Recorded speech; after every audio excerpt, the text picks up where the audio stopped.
भाई केन आसीछन टिके बुझमा केन आसीछन आज्ञा मैं खरसल नु आइयो आज्ञा आज्ञा डिस्ट्रिक्ट भइटा हमर ब्लॉक भटली। हां हां एटा फोन रे दरकार लागला जे फोन रे जानि के आइलु। आज्ञा आज्ञा बेला हेतले फोन लाइन जो असुविधा होतला। हां हां हां बेला फोन ना हले तो कैंसी जिनिस ना चलवा रे हारे। हां हां बेला हेतले जे कवर कला फोन ना हले ना चलो। आज्ञा आज्ञा बेला हेतले जानि के आइलु। हां तुमको कम फाइन माने कम डाउन पेमेंट फाइनेंस करी कि आछू कस्टमर मन को गाना कहबे जानि के हले जे जिनिस हले तुमको कम रेस्ट कम पैसा तो गले मिलबा। लेकिन आगे हले आधार कार्ड तुम्हें धर करी बेस अब आधार कार्ड धर करी हले जानि के एके सरी टमाटर ना हला गले हेबा। हां आइनो के गुची करे नै जाओ बेस एजेंट है एके सरी दया एके सरी मेंटेनेंस करबे।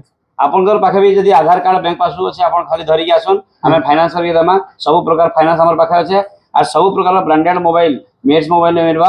हमर तो आपन जानि थिबे ओडिसा रे आपन 6-7 जगह में स्टोर अछि जेंति कि भुवनेश्वर रे 4टा स्टोर अछि कटक रे 2टा स्टोर अछि संबलपुर बुढ़ाराजा रे गोटे स्टोर अछि बरगड़ इटा गांधी छक रे गोटे स्टोर अछि और एनादर हमर लास्ट स्टोर अछि बरपाली रे अछि कॉलेज छक रे बरपाली रे अछि। आपन माने जे कोनसी स्टोर भी नै पारबे खाली आधार कार्ड बैंक पासबुक नै के आसबे आर इधर फायदा उठाओ।